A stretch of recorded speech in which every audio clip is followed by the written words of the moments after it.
periode penting pertumbuhan dan perkembangan yang berusia 16 tahun sampai 30 tahun.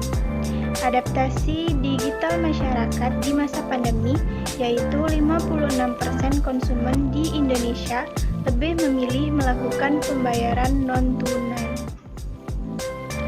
Ketika orang memanfaatkan teknologi digital secara tidak cerdas, secara tidak pecah, akhirnya ketika ada orang yang salah memperoleh informasi secara tidak tepat, gelora keagamaan tinggi, tetapi tidak memperoleh asupan pemahaman keagamaan secara baik, yang terjadi adalah keyakinan keagamaan yang tidak sesuai dengan pokok-pokok ajaran agama.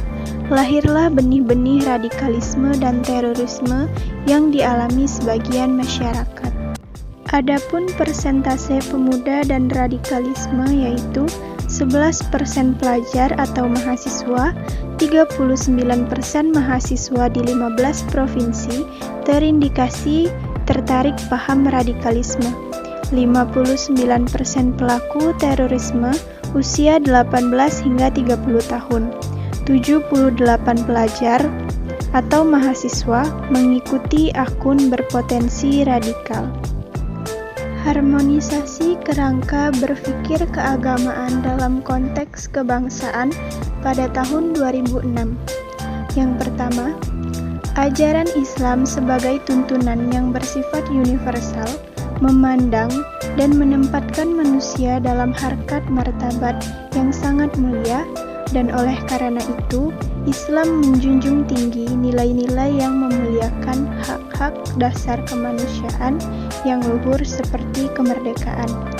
Kedua, nilai-nilai yang dibawa arus modernisasi dan globalisasi yang sesuai dengan ajaran Islam dan membawa kebajikan dapat diterima sebagai nilai universal Islam, karena Islam menganggap setiap kebaikan yang tidak bertentangan dengan prinsip-prinsip dasar Islam dapat diterima sebagai sebuah kebajikan.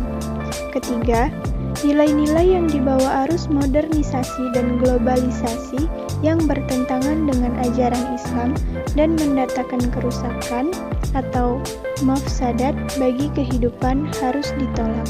Selanjutnya, taswiyat al-manhaj atau penyamaan pola pikir dalam masalah-masalah keagamaan pada tahun 2006.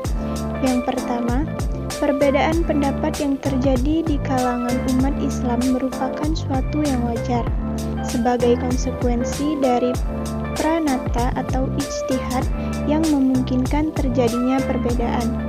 Yang kedua, sikap yang merasa hanya pendapatnya sendiri yang paling benar serta cenderung menyalahkan pendapat lain dan menolak dialog merupakan sikap yang bertentangan dengan prinsip toleransi. Itulah penjelasan dari saya, kurang dan lebih saya mohon maaf.